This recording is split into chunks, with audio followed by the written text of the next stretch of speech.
I always say, just kind of for fun, that I have a love-hate relationship with law enforcement because, they're a double-edged sword. They could be your best friend or they could be your worst enemy. They could be the one who defend freedom or the one who take it.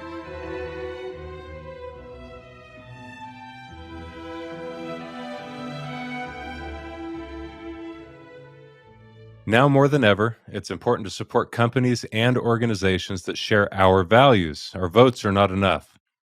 Patriot Mobile not only shares our beliefs, but does something about it. They're America's only Christian conservative wireless carrier, and they donate a portion of every dollar to organizations that fight for causes you care about. Switch to Patriot Mobile now and get free activation with promo code MATT, M-A-T-T.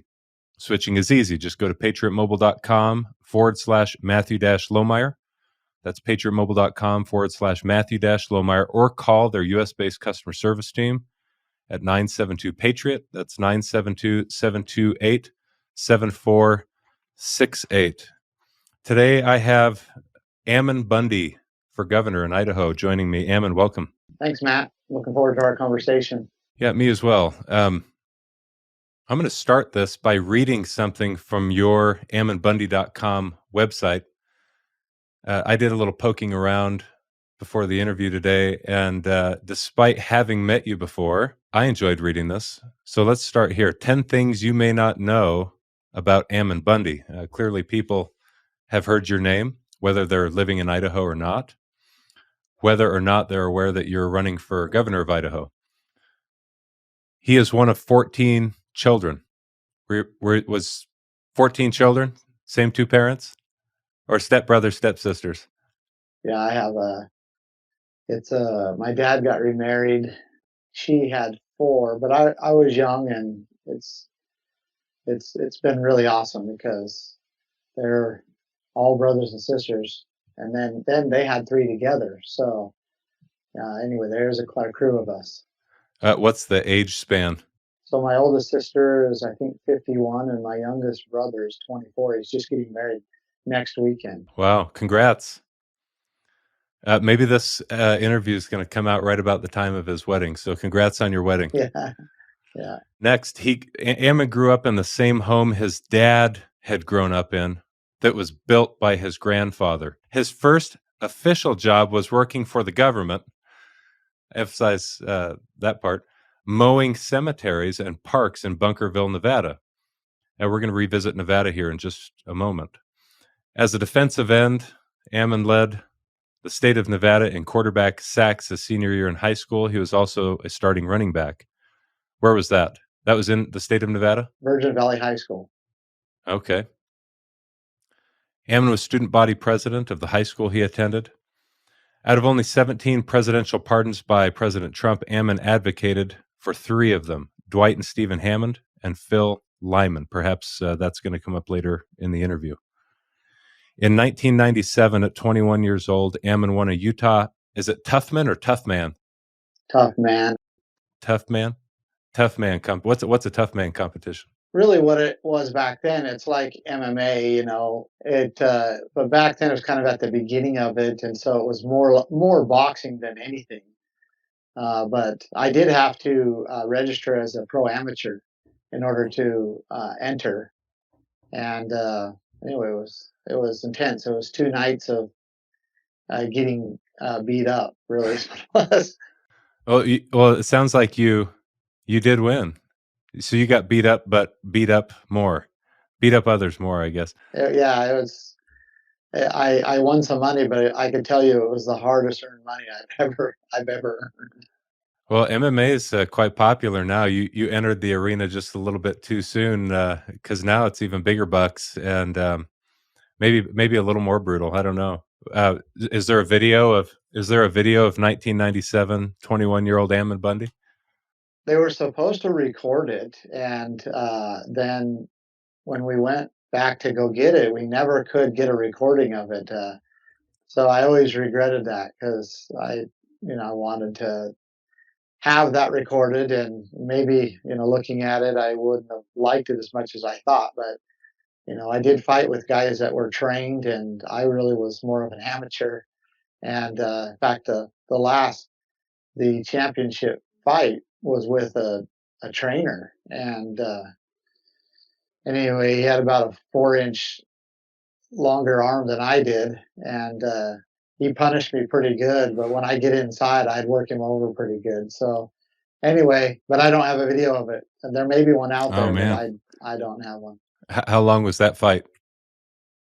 Uh, so they went 3 3-minute rounds, I believe, is what they were. Three, or were there four? Anyway, I think it was 3 or 4 3-minute rounds is what they were. Okay. He and his wife Lisa have 6 children, 3 girls, 3 boys, and 365 fruit trees. That's still accurate? Yep, What can I see behind you? you can see some of my trees, fruit trees in the back there. What fruit trees are those? The ones you're seeing close, those are actual plums, and then behind them, there's a whole bunch of apple trees. And then I've got cherries, pears, and peaches. Awesome. You're aspiring, or we're aspiring to do what it is that you've done there, but instead we moved into a cookie cutter neighborhood when we moved to Idaho. So we've got some growing to do still. Last couple of items from your website. Ammon has founded multiple profitable businesses that still heavily influence the commercial fleet maintenance industry today. Talk just briefly about that. Well, when I was 21 years old, I started a commercial fleet maintenance company. Um, I didn't really know much about it, but I had entrepreneur in my heart, and began to go contract with commercial trucks, fleets. But these are the big trucks, the delivery trucks mostly. We did some over the road stuff, and built that business up to be one of the largest private fleet maintenance companies in Arizona. And I've hired hundreds of people, dealt with millions of dollars in budgets, and then kind of I sold that business after 21 years. But before I sold it, about 17 years into it, we could see that the industry was really lacking uh, software and technology. And so we put a team together. I put a team together, and got a project manager, developed or hired developers, and we built a software for that industry in my shop. And it took us about 4 years, cost a whole bunch of money, but we did a really good job because we worked with our customers, our vendors, my technicians, office staff, and we fine tuned this thing and really made it worth something. And then began to sell that to other shops. And now it's one of the leading maintenance shop management softwares in North America. And Matt, Yeah. Matt, I sold that as well. I sold that business as well. What year did you sell that? I sold that. I think I sold them both one in late 2018 and one early 2019. Okay. Last item on your website here under 10 things you may not know about Ammon Bundy. He served a 2-year mission in Minnesota teaching people about Jesus Christ. I've spent some additional time on your website. I've spent time on YouTube watching videos, recent speeches you've given, short clips. And I've myself probably 4 times now, maybe, spoken in Idaho since I moved here a year ago. And at every single conference, rally, meeting in which I participate or at which I speak, someone comes up to me afterward wearing an Ammon Bundy for Governor t-shirt and says, "Hey, I really like what you shared here today. Have you ever met Ammon Bundy?" I think it's happened at every single one of those conferences. And the first several times that happened, I just laughed and said no. And I wised up when it happened again. I thought, this keeps happening, and said, "Hey, if you can arrange a meeting with Ammon, I'd be happy to meet him." And so I ended up just a couple weeks after that, Ammon, hope you don't mind me saying, but we went to breakfast. I had a conversation with Ammon and very much enjoyed our conversation, and finally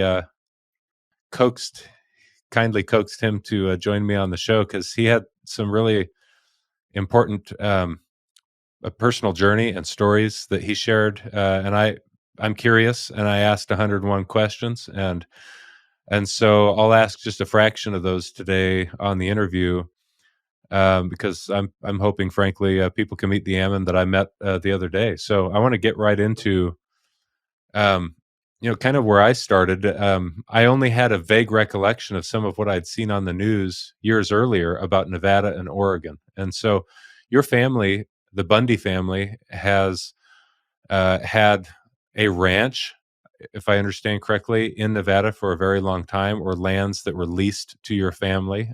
So would you mind talking through the history of the Bundy family in Nevada, and how much land you guys had, and give us a little bit of that backstory before I ask what happened? Sure. So my family came into the Southern Nevada area in 1877. That's almost 150 years ago. I'm would be the fifth generation. So my children would be the sixth generation, even though we're not there. And so that gives you a little bit of perspective. They began immediately to run cattle on the foothills and to develop the valley for farming, agriculture, and was not an easy place to be. It was very arid. The people that were there prior to us left and said that the place was uninhabitable. And but my family made a go at it and survived there. And one of the things that they did is they found waters and springs on the foothills of the mountains there, and the state of Nevada was only a state for 13 years at that point. But they, in 1890, finally had a way to deed their waters and grazing rights. They were tied together. The water and the grazing rights were tied together. And my family went through the process to get the deeds, went through all the legal procedures to make sure that they were, claimed correctly and that the deeds were right with the state of Nevada. And, and then they continued to graze, on that land, and had the grazing rights to that land and the water rights to that land for 70 years. And then the Bureau of Land Management was established. So in 1946, the Bureau of Land Management was established. And it was fine. There was really nothing going on. The whole point of the Bureau of Land Management was to encourage people to use the land for, ranchers, miners, loggers, everybody to use the land. That was what their purpose was. But then in the 60s, it began after World War II and kind of moved into the 60s. The federal land agencies, such as the Bureau of Land Management, Forest Service, U.S. Fish and Wildlife Service, they began to be infiltrated with basically extreme environmentalists that had a different view of what they wanted for the land. And then in the late 80s, they basically came to my father. This was after quite a bit of trouble, though, back and forth, because they were trying to, regulate and do certain things with the land, and there was a lot of trouble there because it was a conflict.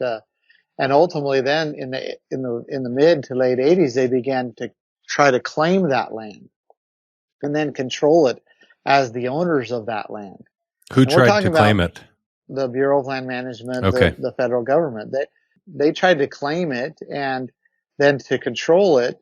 And it was really a conflict for the people that were using the land because they had these deeds. They had mining claims. They had, in our case, we had grazing rights. And here you got the federal government saying that the land belongs to them and therefore they can control um, what goes on that land. And, we're looking for the state of Nevada to help us fight us because we have deeds with the state of Nevada, and the state of Nevada is not willing to bite the hand that feeds them because they're getting all this federal money. And so it kind of left it to the ranchers and the miners and the loggers and so forth to try to fight these battles, which really wasn't a fair fight. And then in the, right around the, early 1990s, Harry Reid was working on a project with a Chinese corporation to build one of the largest solar uh, farms in the world. In fact, I think it was the largest solar farm, and it was 70, 80 miles from the Bundy Ranch. Is that what I've seen? I mean, I've flown to California a number of times from various places, and I've seen a massive solar ranch that it seems to me is somewhere out in the middle of nowhere in Nevada. Is that what I'm seeing, or is it still a thing?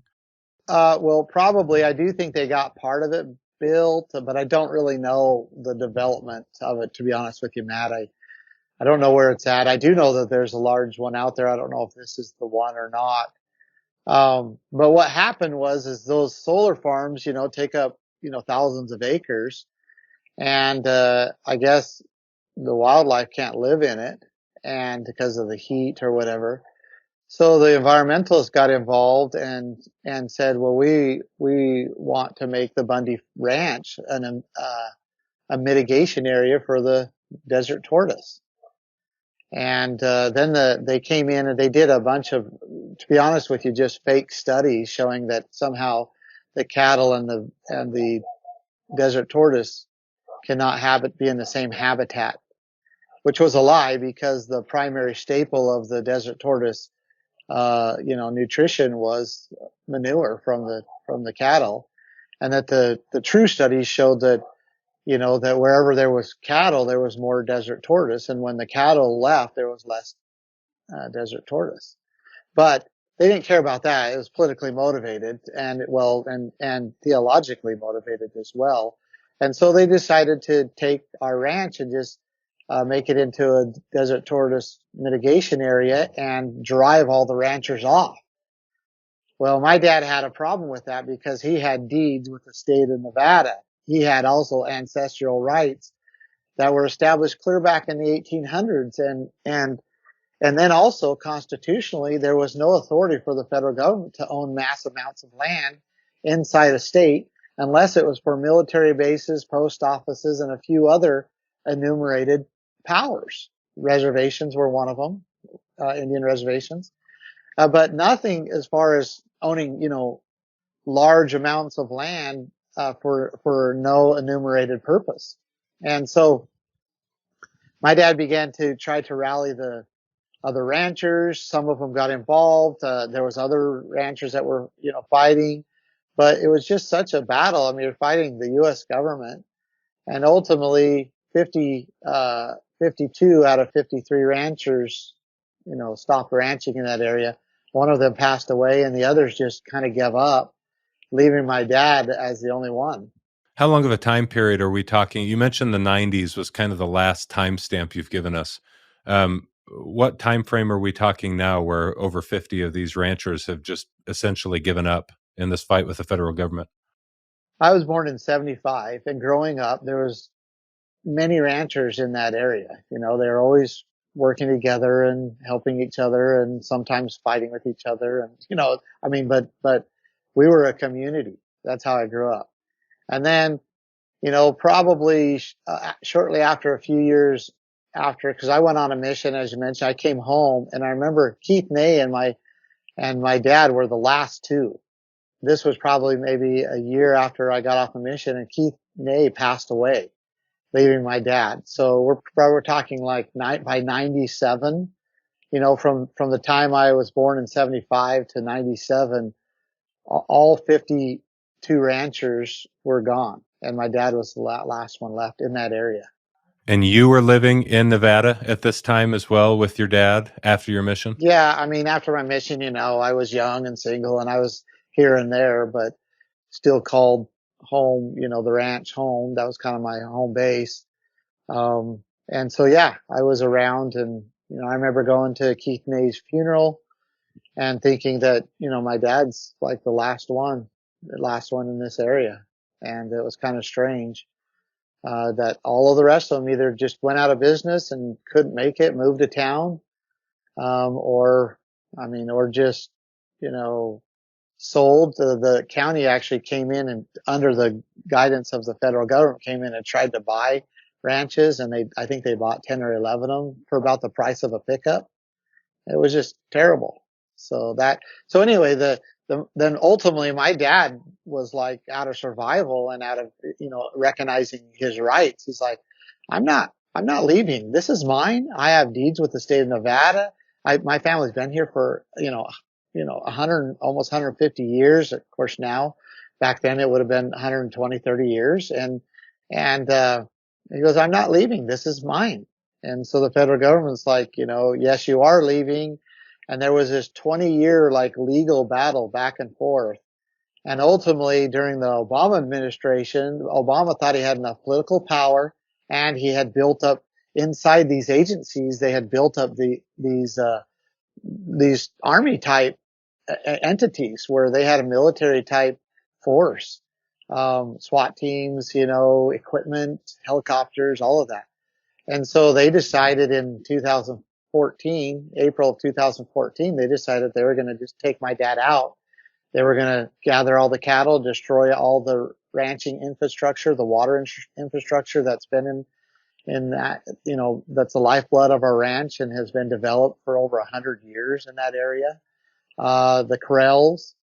And so they did that, and they came in, and the best way to explain what happened, Matt, was like a scene out of the Hollywood movie Red Dawn, where they locked down the land. They took over a hotel in Mesquite and like barricaded it off, with barricades, and that was their base. And then they made a base outside about 5 miles from the ranch where they had all the equipment, and they barricaded that off, had sniper points, helicopters, and then they were This sounds patrolling like a small MRAPs. scale war. I mean, it sounds It like was. they're basing troops and waging a war to achieve some political aim. Yeah, On against their own American citizens. soil against Yeah. citizens. So there was 213 armed federal agents that came and were participating in this. Wow. And they had 4 helicopters, MRAPs, and they put the ranch under siege. They snipers on the hills above our family home, locked it down, and that was pretty intense. Who remained behind at the ranch during that time when they've militarized the area, essentially put it under constant surveillance, locked it down, put snipers on the hills? Is their family still there, or is it now just men that have been left behind? Are there kids there on the ranch? No, we continued to remain trying to function, as normal. Of course, we couldn't go out on the range at all. If we attempted to, they would literally point their guns at us and threaten our lives. And then one thing they find really interesting is because they expected there'd be some like pushback, some protesting demonstration of their acts. Ultimately, we found out that they were killing cattle from the helicopter. They killed about 60 head of cattle and just burying them in mass graves. And so they knew they were going to get some public outcry. So they actually claimed that all the land was then, federal land. And so therefore the Constitution didn't apply. And so that they built this little area that was corralled off with that orange construction mesh. And there was like a corral, and they said, this is your First Amendment area. You can only demonstrate or protest in this area. And it was like 2 miles it was way out in the desert. It was like 2 miles from where the turnoff is for the ranch, and then it's like 5 miles down to the ranch house from there. So, but we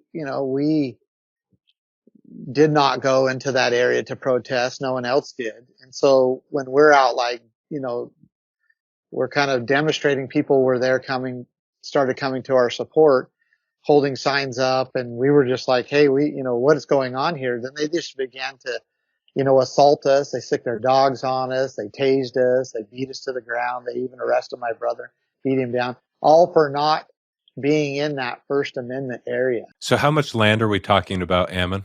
How big was the property? Well, so the private property is just 160 acres. It's a half a section. And, but we're talking about the grazing area is, it's a large area. It spans for probably, 30 miles, 30 square miles probably in that area. And so these water rights, cause it's multiple use area where, the grazing right are deeded and belong to the rancher. And in that same area, you have a miner who has a mining claim, and he owns that mining claim. And then you have hunters and hikers and fishers and all of that are using the area, camping and so forth. It's a multiple use area, and that's the way the West was developed. And that's, and those rights were adjudicated and established in, different, much like water rights are through prior appropriation and beneficial use.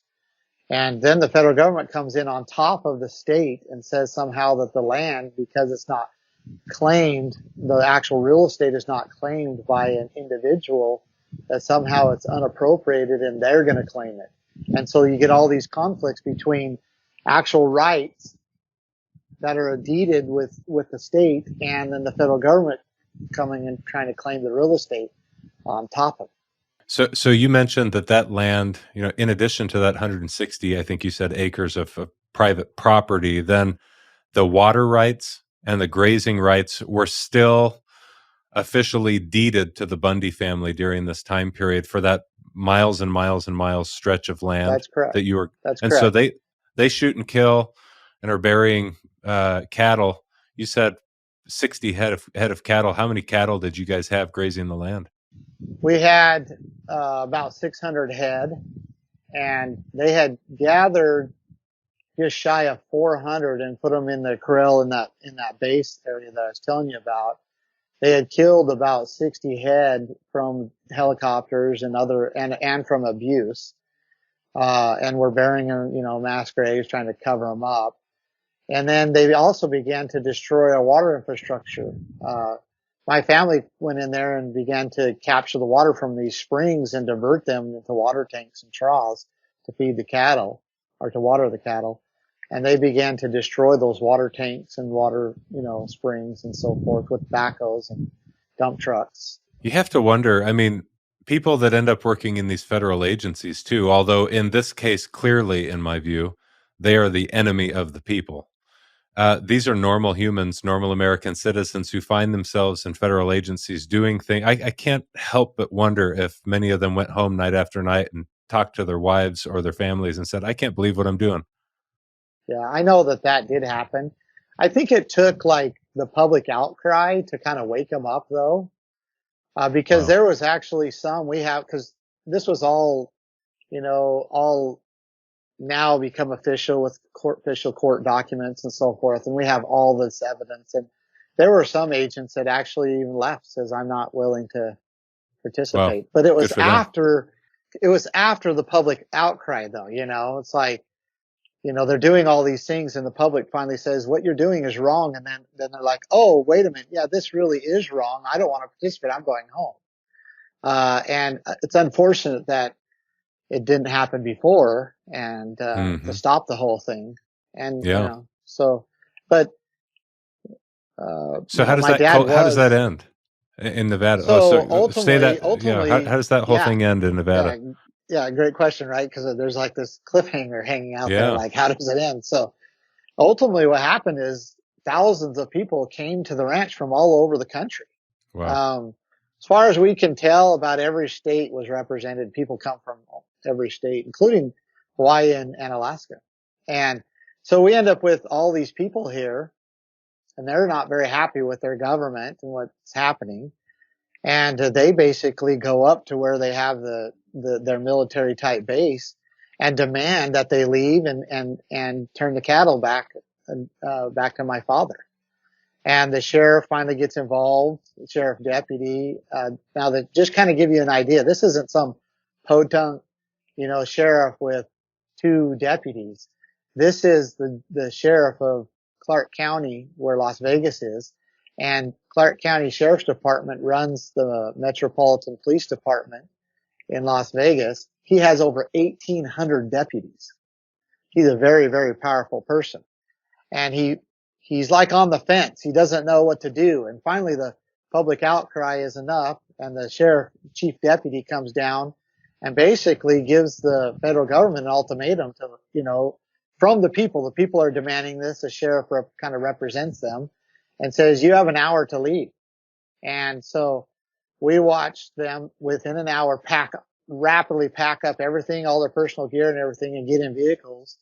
And within an hour, I watched 107 federal vehicles leave in a massive convoy, and they left and never came back. Never came back on the ranch. And we went and got the cattle, put them back on the range, and tried to get back to our lives.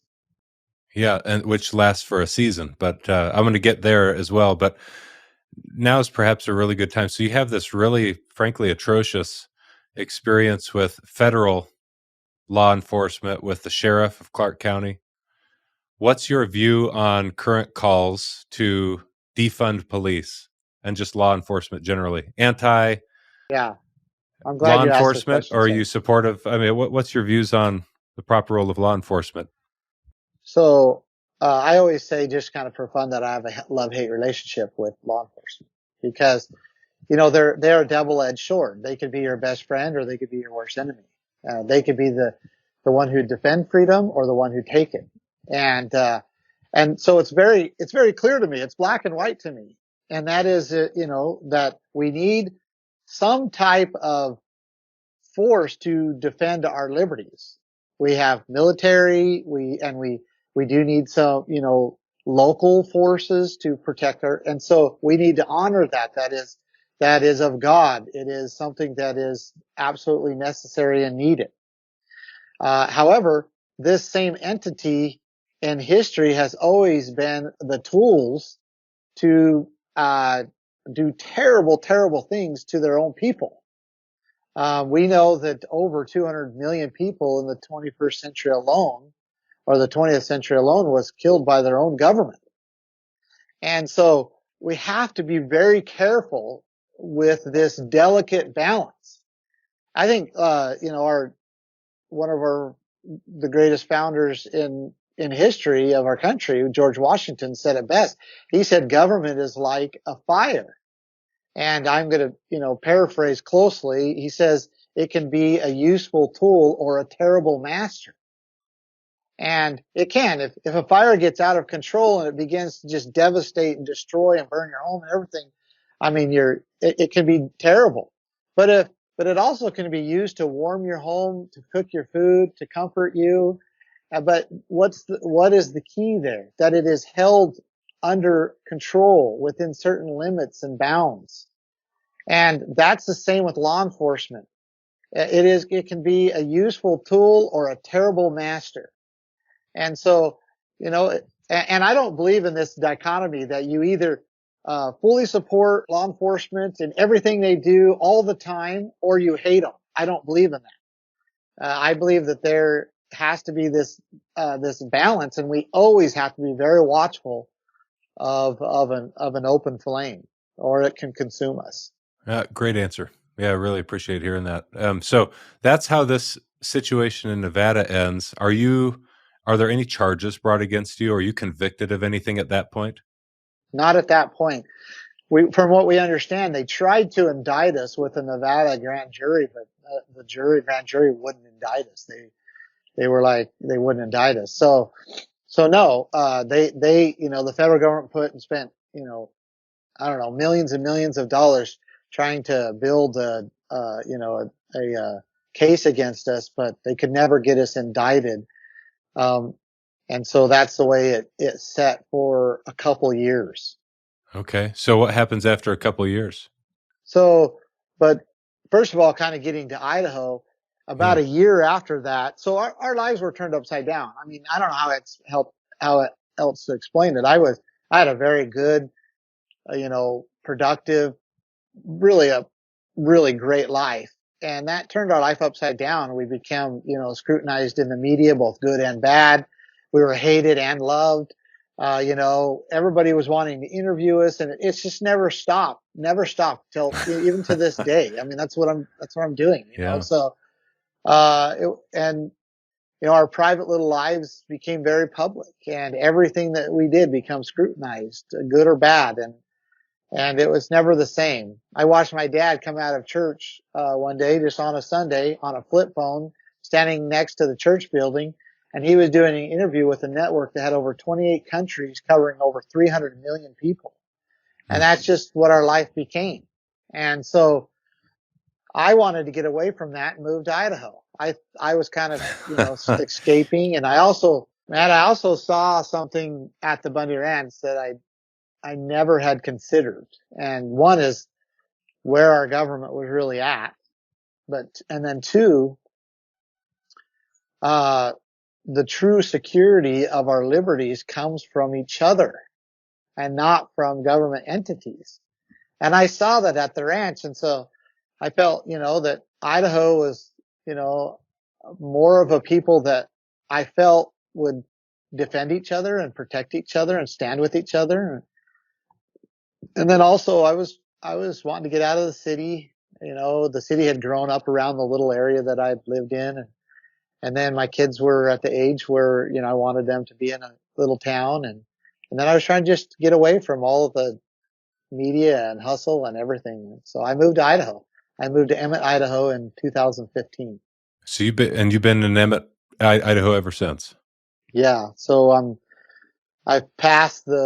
June, I passed the 7-year mark. So I'm going on 8 years now.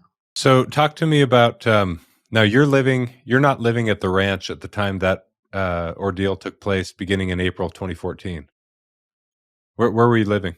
I was in Laveen, Arizona, just south of Phoenix, and I was well into my business. I had my fleet maintenance business, my software development business. I was at the heart, kind of at a pinnacle of that, where I was making lots of money, and I had lots of good employees, and I was taking care of a lot of equipment, and we were just starting to really sell this software, and so that's where I was at. Yeah. My oldest was 12 years old. Your oldest was. Yeah, my oldest was 12, and my youngest wasn't born yet. And so, yeah, it was crazy time. My wife was pregnant and with my youngest. And so, yep, that's where we were at when I moved to Idaho. Now this same sort of thing, it sounds like, happens again in Oregon. So what happens in Oregon, and how do you get involved? Yeah. So good question. So I moved to Idaho, and I think I'm going to get some peace here. And I'm pretty much trying to ignore everybody. And I keep getting these messages and concerns about this family in Harney County, Oregon, which is just not very far from me where I moved to. It's on the Oregon side. I'm on the Idaho side, but they're just across the border there, not very far. And I'm pretty much like ignoring. In fact, I even got upset with some people. Like my father was like very concerned about this family because what was happening to them was very similar to what happened to my family. The federal government was coming down on them, trying to take their property, and using prosecution and the force of law to basically really, really hurt this family, even in worse case than our family. And, cause they were trying to put them in prison. And I'd love to get into those details if appropriate here in just a little bit. Um, but here I am, trying to ignore this. And, I even got upset with my father saying, look, we can't fight everybody's battles. Like, I mean, I have a young family, and I have a business, and, I have trying to take care of things and do the best I can. And we can't go out and fight these battles. It's very difficult, very, very difficult to do. And it's very risky, put yourself in a lot of risk. And so, I ignore this. And then it was a Monday. I lay down in bed and my phone chimes. It's right next to me. I pick it up and I click on this link, and it was about the Hammond family. And I began to read. And as I read, I became more and more moved and more concerned for this family. And I just felt, I call it a providential urge. Like I felt like I had to do something. It was my duty to do something. And that, where much was given, much is expected. And we had been given a lot. The people came and protect our family. Our lives were preserved. My father's ranch was preserved. And so the next day I went, got my vehicle and drove over to this family and met them. Found out that they were just the salt of the earth, just good, humble people, just wonderful people that just didn't want to give up their rights and their property. Can I interrupt and ask a question here? Yeah, absolutely. I don't know why I asked for permission that time. I'm pretty good at interrupting and asking questions. Yeah, But this is your interview. yeah, well, I hate to interrupt your flow of thought, but were they running into the same circumstances your family was, where a bunch of other ranchers or farmers had also been driven from one lifestyle that was more rural and maybe into the city, or was it a different situation in that regard? No, except it was even worse because the Blitzen Valley was all homesteaded as private property, and over 100 ranchers were in that area.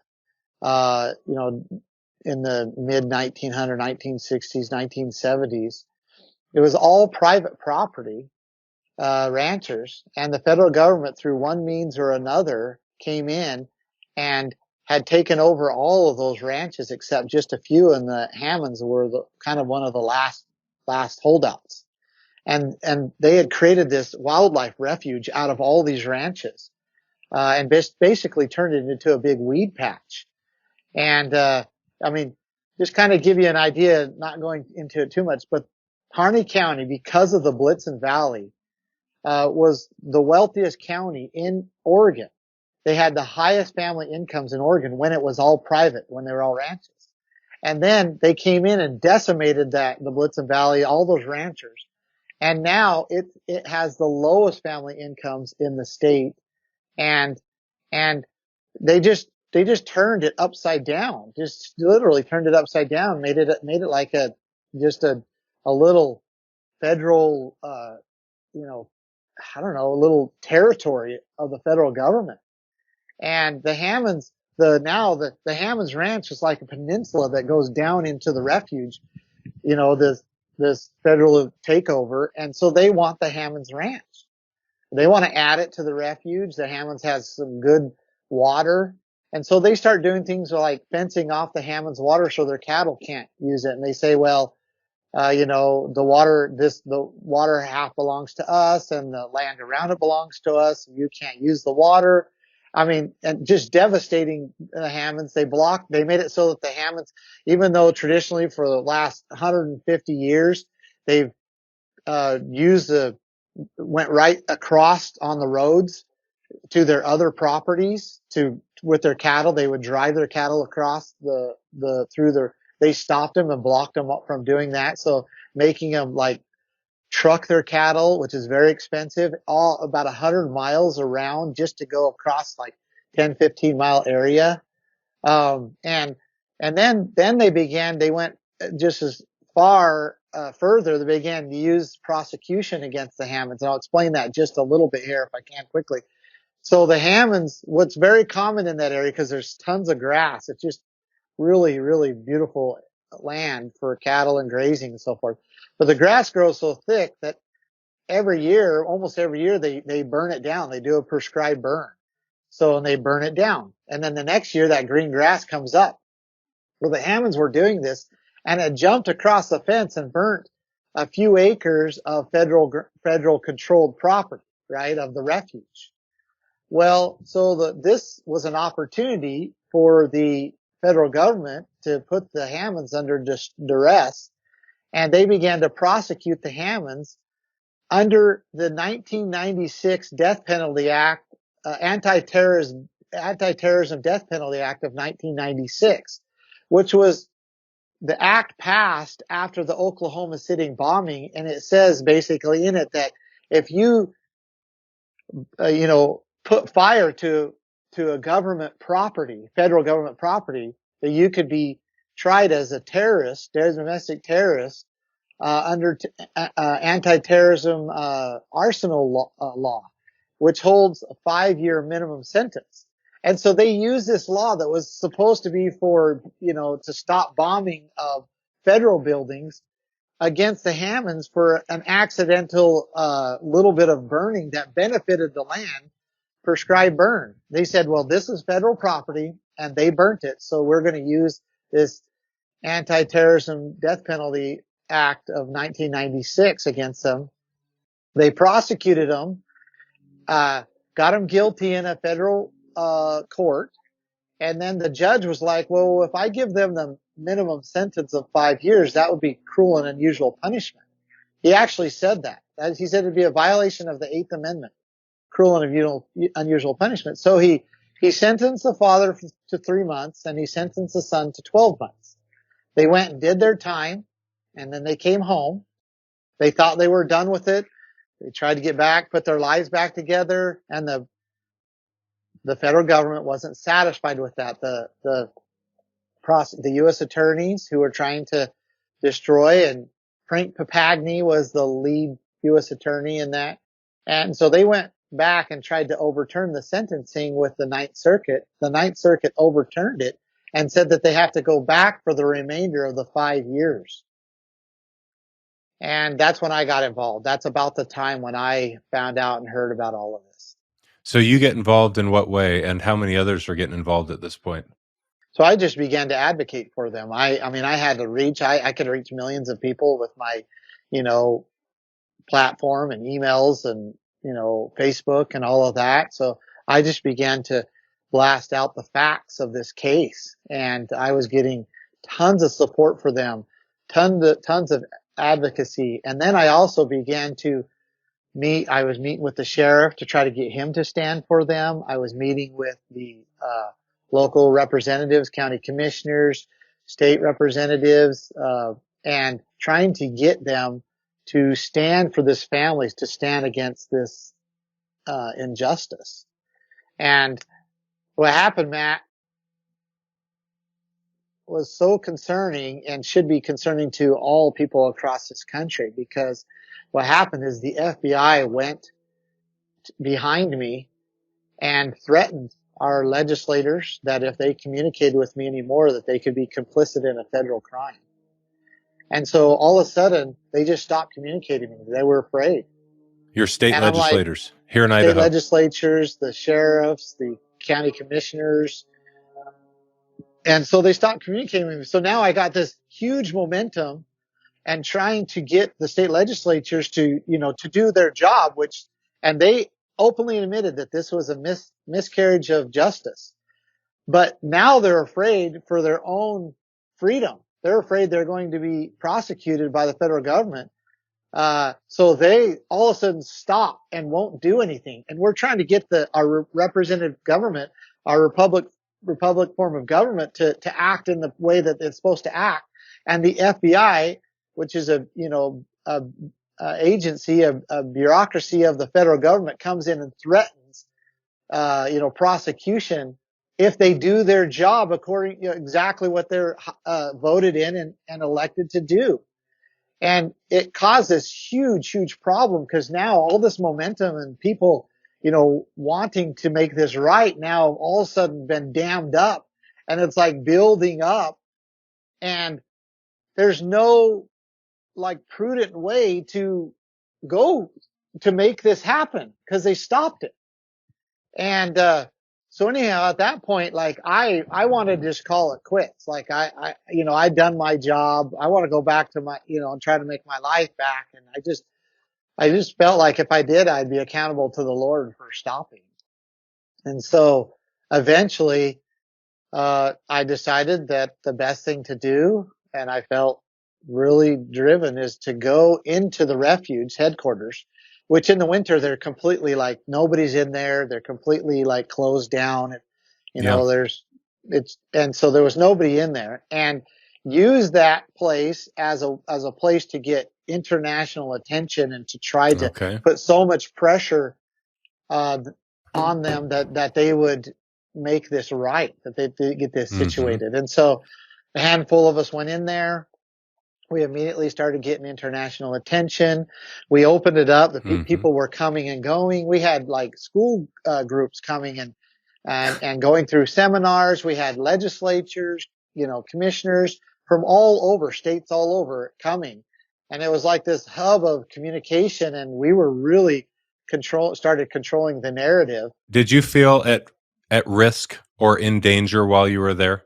Oh yeah, we were constantly being threatened. In fact, the FBI they took over the airport downtown or in Burns, and started building up this, and eventually they got to where there's like 400 men there, and we're just being open and peaceful. And so there was this threat and this buildup that was building, and ultimately, to make a long story short, we were winning the PR battle again, and we were invited by the sheriff of Grant County and the people of that area to come and to communicate with them of what we were doing. And so we left the refuge and was driving over to Grant County, Oregon, which I look back and say, well, we probably shouldn't have left the refuge. We should have just stayed there, but we left. And there's a spot going over the mountain pass where you get no service, no cell service. You're in the trees, you're in the high pines. There's lots of snow there. And as we were going up over, they ambushed our vehicles. How so? Well, they had the roads lined. They began to fire into the vehicles. They first pulled us over, and then there was a shot that was fired, and Lavoie was like scared. He was one of the drivers, Lavoie Finicum, and he was afraid that they were just going to open fire on it. And ultimately, they did do that. They had a roadblock. He got stopped at the roadblock. He gets out. He has his hands in the air, saying, because they're firing into the vehicle. They're firing into the vehicle with just opening fire while there was, while people were in it. And he gets out to try to draw fire away from it. And he has his hands in the air. This is all on video. There was a drone they have it on, and he's saying, shoot me, because he's trying to draw the fire away from the vehicle. And with his hands in the air, they shoot him in the back 3 times and kill him. They shot my brother in the arm. He was in the vehicle. This is all filmed. Shauna Cox actually had the calm of mind to actually get her camera out and film it, which is amazing. Yeah, that's unique for that time period. People today are numb of spirit and pull out their cameras and film just about everything that's going on in the world, perhaps wrongly, but it takes a certain kind of calm of mind, and it wasn't the cultural habit of society to pull out iPhones and start filming things back then. And it wasn't an iPhone. She actually had a camera that could record video, and so she recorded it on that. And what year does this happen? So this was in 2016. I mean, we had social media, but it wasn't like, I don't think we had, they could do live. They were able to do like live, but this was, she had her camera and pulled it out. And what it showed because later the FBI lied about them shooting and all of that. And I mean, they didn't know that she had recorded it. And so we were able to leak that out and show that they were lying, that they were opening fire, and then they never gave us the vehicle back. So we never got Lavoie's truck back because they didn't want us to know how many. Because there were bullet holes. Bullet holes. My brother still today has a bullet in his arm. You could see a perfect little .223 round in his shoulder. So you said you were trying to be open and peaceful. You guys are ambushed later. Did you ever advocate for violence or use violence yourself? No, never. It was never. We always insisted we had the right to defend ourselves, but never, ever once did we ever. This was about the federal government hurting people in the ranching and land users industry. That's what this was about. It's never been about violence. Never has and never will be. So were you convicted of anything, or were charges brought against you or others? Yes. So at that time, they arrested us. They didn't have charges at the time, but it took them a week or two to make up charges, and then they charged us, and we were incarcerated. And then at that time, then they were able to get charges in Nevada too. So they charged us in Oregon and they charged us in Nevada. And so we had to fight through a trial in Oregon. It took us about 10 months. We were incarcerated in federal detention centers the whole time. Yep, entire time. And we finally get to trial in Oregon. We go through an 8-week trial in Oregon, and we win. We were acquitted on all charges. Wow. All charges completely. So held in prison the whole time, and you're acquitted on all charges. So we were acquitted in a federal court on all charges, and they still won't let us go. They transfer us down to Nevada and hold us down there for another 12 or 14 to 15 months. And the majority of that time I was in solitary confinement, and it was really rough. Say that again. How many months were you in solitary So confinement? I was in solitary confinement over 12 months of the 2 years I was in federal prison. Communication with your family?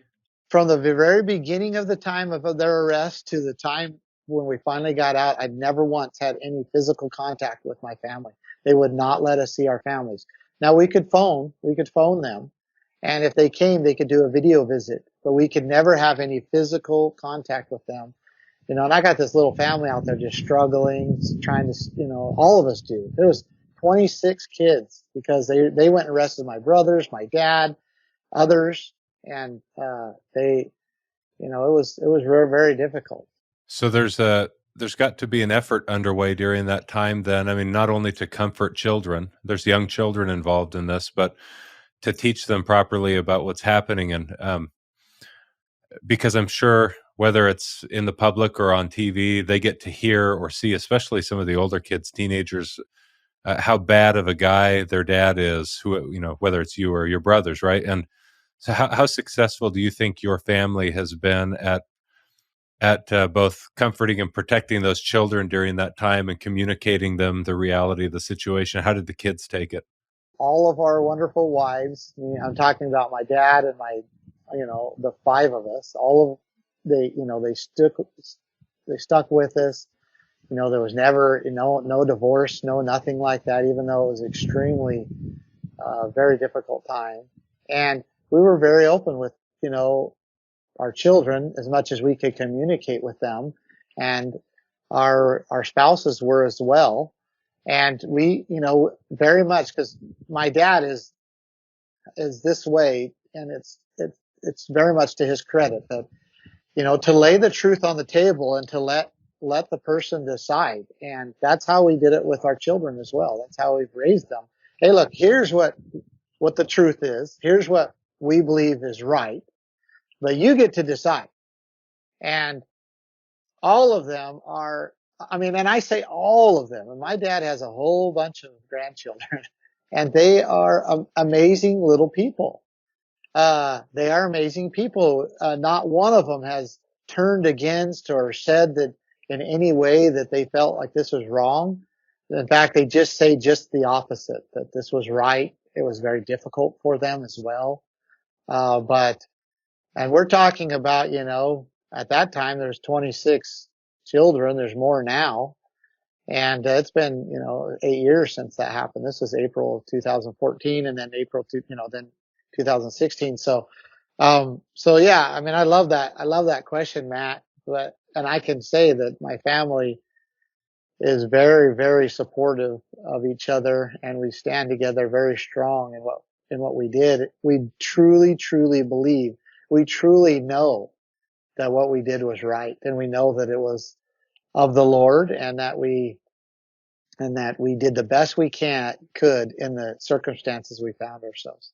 Hey, I think that's great. You've got a lovely picture of your family on your website, ammonbundy.com as well. And it sounds to me, just based on a couple now of interactions with you, you're exactly the kind of guy that our federal government, Department of Defense, is trying to purge from our military.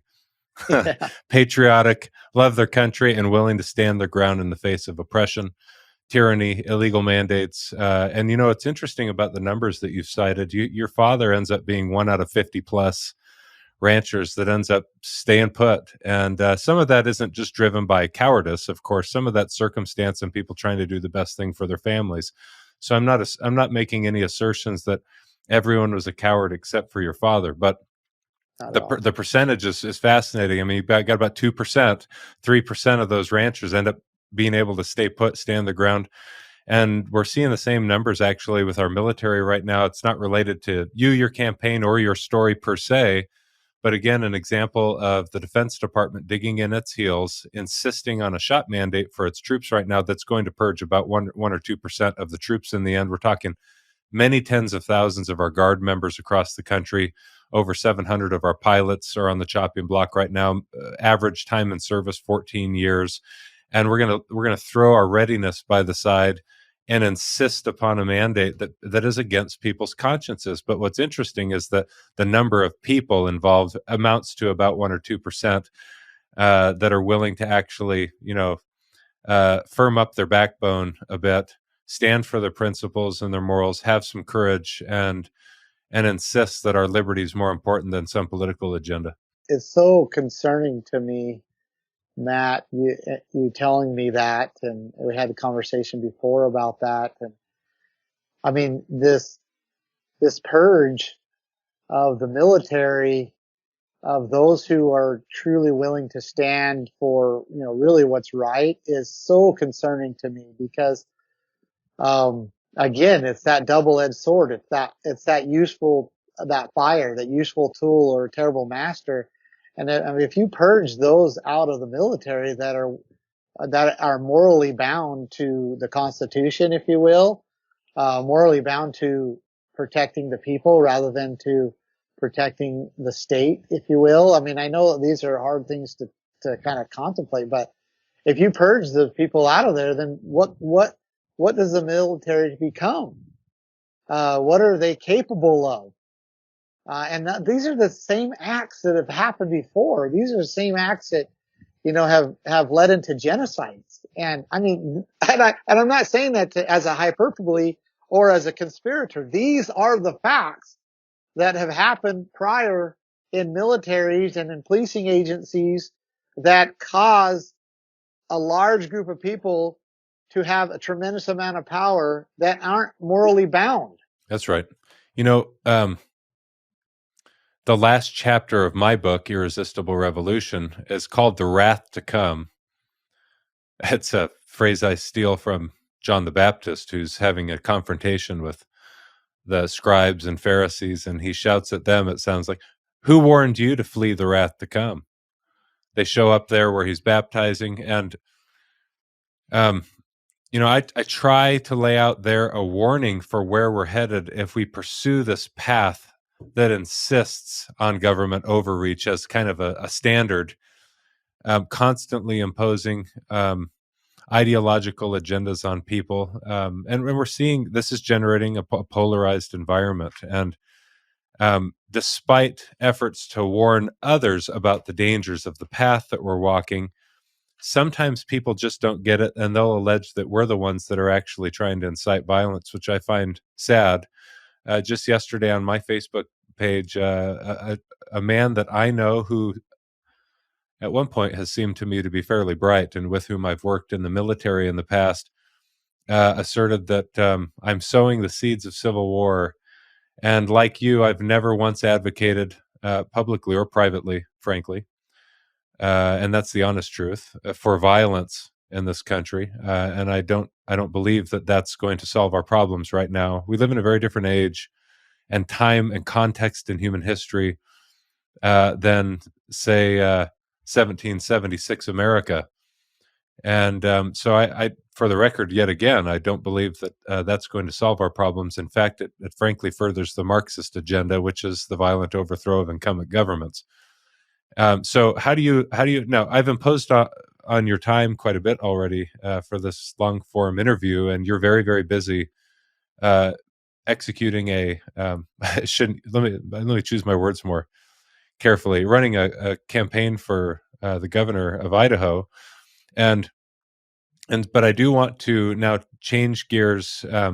You spend time in federal prison after those are the things that kind of make the Bundy name famous over the past decade, both in the country and internationally. But now you're running waging a campaign for governor, and I'd like to kind of rapid fire briefly go through various issues and just ask. I'm not asking for yes or no answers. I hate those myself, but maybe give some succinct responses to your views on some issues, and I'll put a few challenges to you, and like you to talk about that governor's race just briefly, if that's okay, and if you've got the time. Absolutely.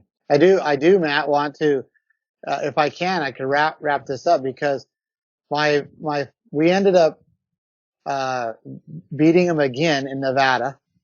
And we walked out of the federal courts with no convictions. We were innocent men. We walked out of there without even a misdemeanor, went back to ranching.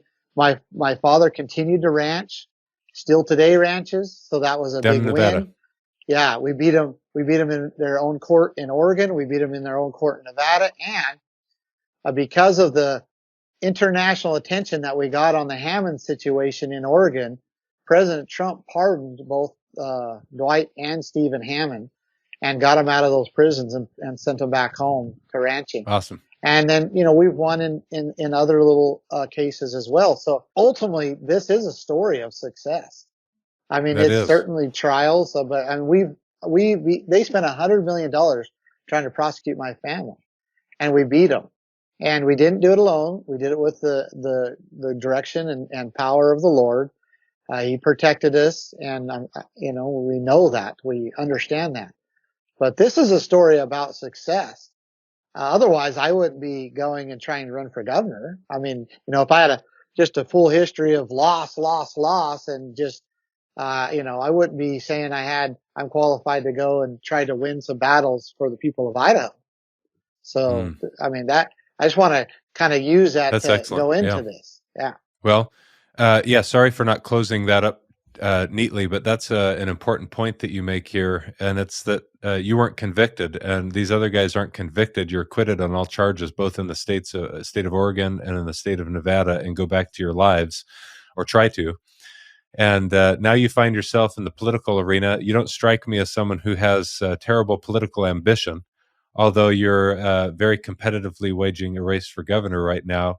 Have you ever thought you'd be interested in waging a political campaign? Never. I mean, I say never, because it's just so far from what I would want and what my nature is. I mean, I was the student body president in high school. That doesn't qualify for me running for office. I never had the desire to be, in political affairs.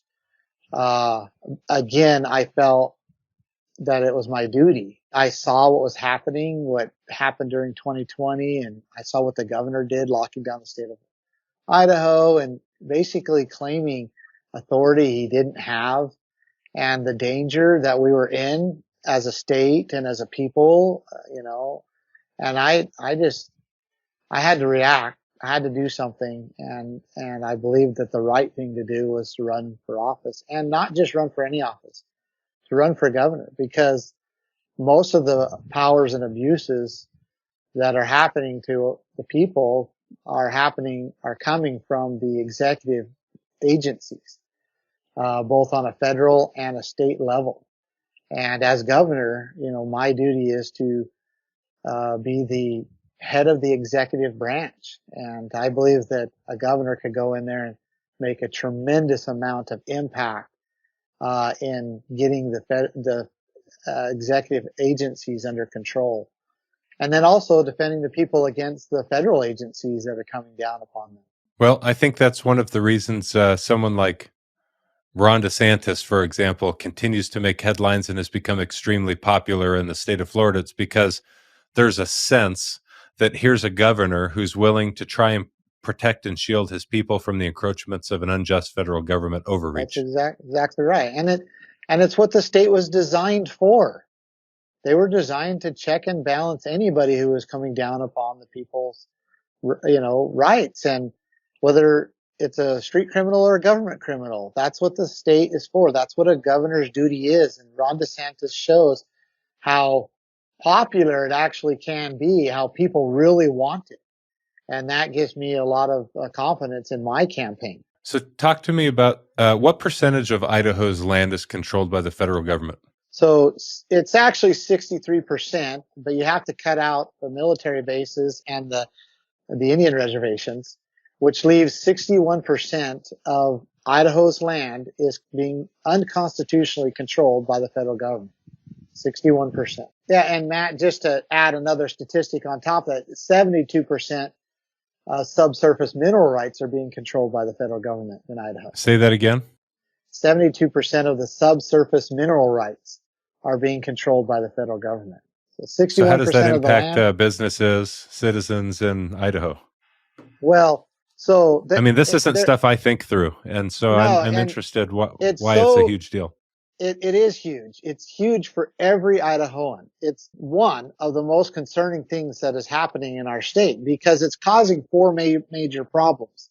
One is Idaho has not been able to pay its own bills for the last 38 years because the federal government is controlling our land and our resources, and that's where wealth is generated. And so we are not able to use that. So we can't pay our own bills. So we have to go back to the federal government and ask for them. And they give us about 36%. So over a third of our budget comes from the federal government, and all of it comes with strings attached to it. So that's why we get Common Core in our schools, critical race theory. That's why the use of force policy, federal use of force policies in our policing agencies. That's why, our little counties are pushing federal and UN type building codes in our counties. It's all because we're taking this money and they're saying, if you take this money, you have to do this. And so we can't pay our own bills. We can't be an independent state because they're controlling our land. That's number one. Number two is we're creating an affordable housing crisis here. We're landlocked and we can't build outside the small area that we're landlocked in. And so we're all fighting over the land that's available. It's a supply and demand issue. And so land prices are way high. Not only that, building prices are way high because we can't harvest our own forests. We can't mine. We can't, use our own natural resources in the state. So we have to import them. For example, Bonners Ferry, which is heavily wooded forest, beautiful forests, they're importing lumber out of Canada and paying 4 times the price. It just doesn't make sense. So our building and our housing costs are enormous because of this land control. Number three is where we are building. We're building on our agricultural land, so we're destroying our number one industry in Idaho. And we're more and more we're building massive amounts of houses rather than building out on these hills and areas where it's perfect places to build and preserving our agricultural land. Because the federal government won't let us build on it, we are building on our agricultural land and destroying our number one industry. And then last but not least, because of this control and this landlock issue, the young people are growing up and they're not able to stay in these little towns. They're having to move to the cities. And so our cities are building up high-rise apartments rather than building out. We're getting smog and traffic and all of this. And when that happens, it just naturally we lose our conservative identity and we get a population that's so dense that they began to control politically the rest of the state.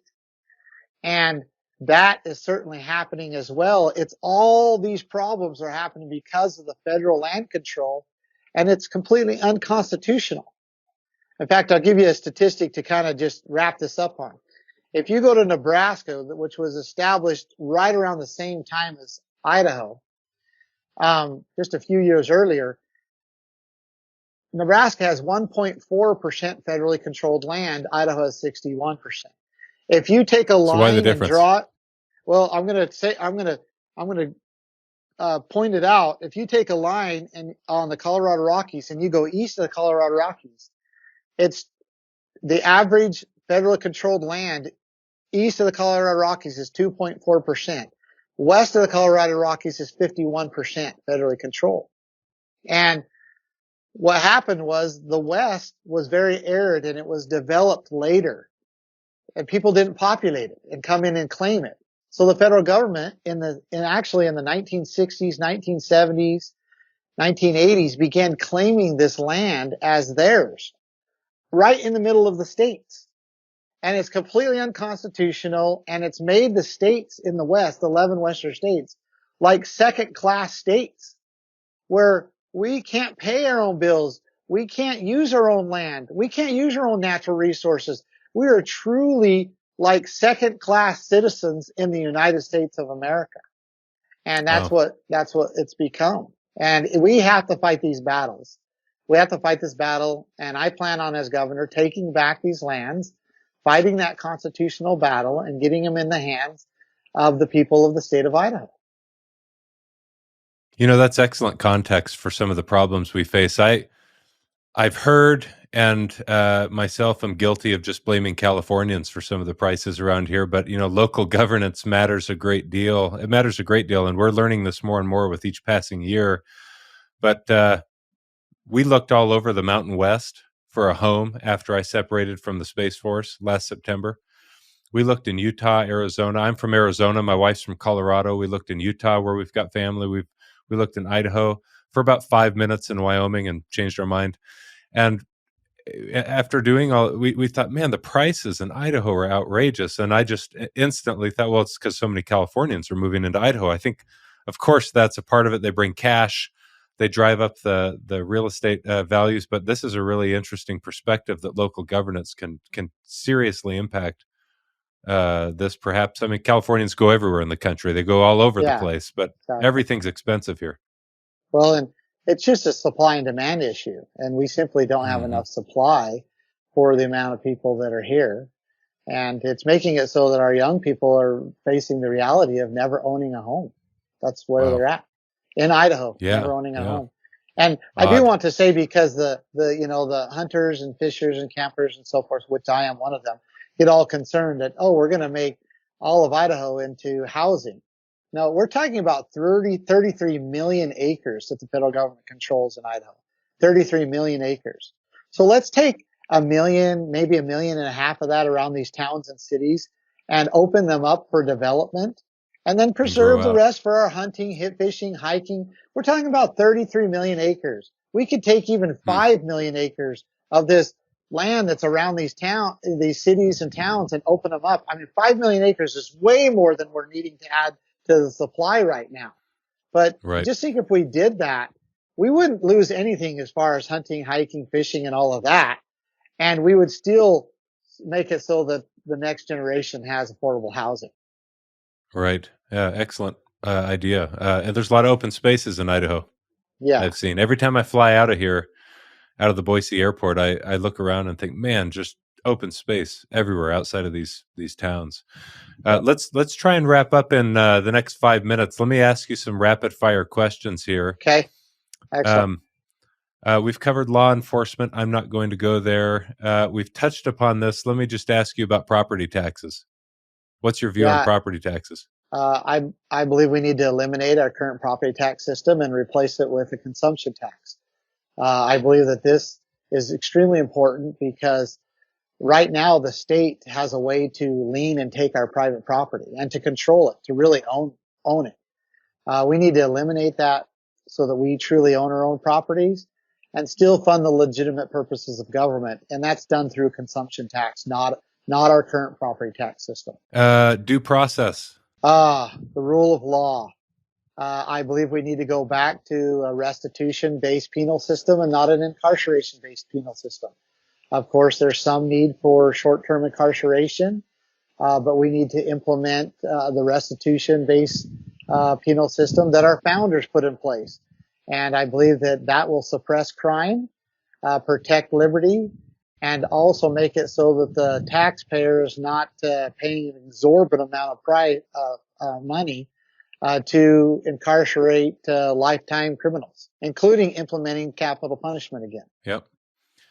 Talk to me about parents' rights, education, public education, and your views on homeschool.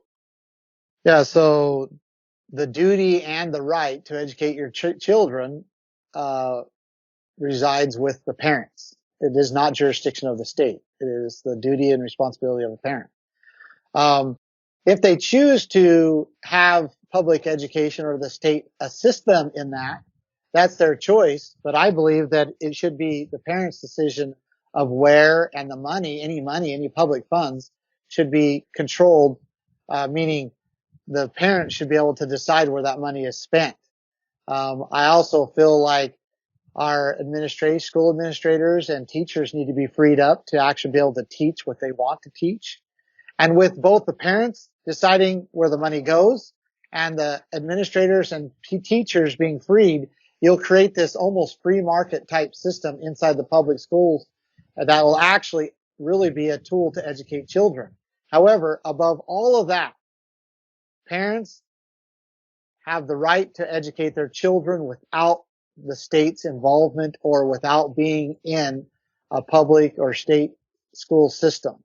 And that right needs to be protected completely and solely on its own as well. I've got a few other items here. I'm going to skip ahead, and I'm going to, at the beginning of my show, I read an ad for Patriot Mobile, who sponsors my show, and so I'm gonna put in a plug and an ad for Ammon Bundy for governor here, and he's not even paying me. Oh man, Maybe you can buy me some ice cream later after you that's win. right.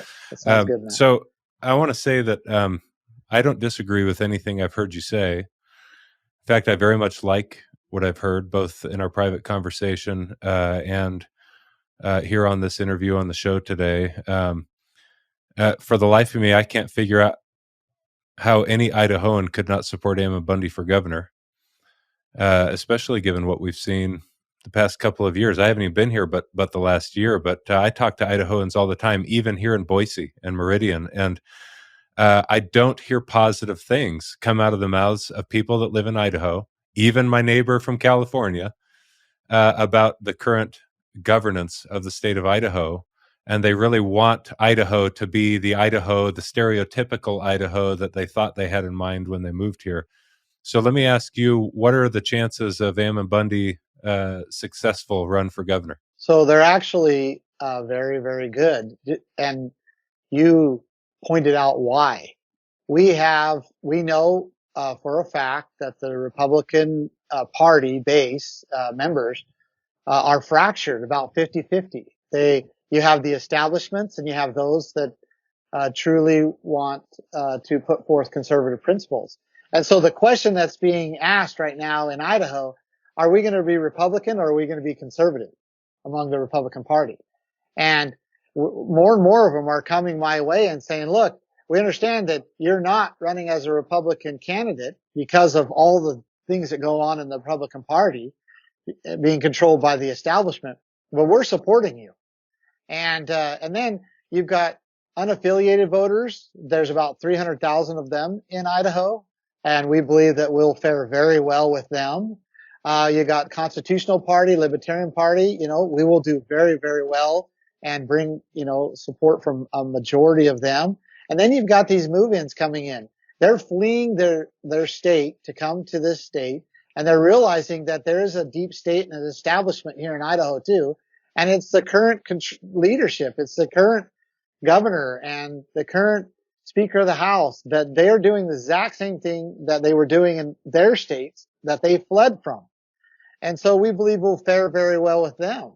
And with those voting blocks, we have a true, great chance of winning this election. So we just have to keep doing more of what we're doing here, Matt, and get this information out and let people see that, that I'm exactly opposite of what the mainstream media is saying. And I mean, it really is that much. It's just, they've been lying. They're liars. They have an agenda. They do not want me to have any more support than what I can get myself. So they're going to do all they can to stop that. And it's time for people to get a little more informed. You can't say it's your civic duty to just go down to the voting booth and vote when you haven't done any type of homework or found out really what's good and bad about each candidate. And so I'm grateful for this opportunity, Matt. Yeah, well, hey, I've really enjoyed our chat. I meet people all over the country, Ammon, Republicans. Democrats don't invite me to speak anywhere. But I meet Republicans all over the country. A lot of good people. Politically, I'm roughly aligned with these people.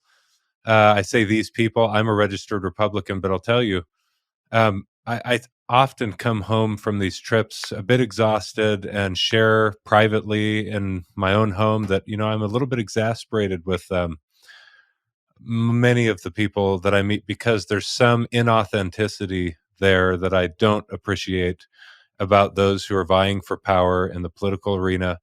And that's something I don't sense with you. I think you're genuine, authentic, likable. And again, I'll say it one more time. I can't for the life of me figure out why any Idahoan wouldn't support Ammon Bundy for governor. So where can people go to learn more about you, your campaign, and how they can support you? So votebundy.com is the best place. So very simple, votebundy.com. I've got tons of information there, and I would recommend that you, of course, go through the videos and go to my Keep Idaho plan. You can link on it from the main page in multiple ways. Keep Idaho plan, and read through it and see if you agree with it, because that is what I'm going to be pushing for. That is what I am going to be using the office of the governor to accomplish, and working with the legislature, cleaning up the executive branch of government here in Idaho, and stopping the flow of all these other things coming into Idaho uh, that are taking away from that. So votebundy.com, go to the Keep Idaho plan. Great. Thanks for joining me today. Thank you, Matt. It's been my pleasure.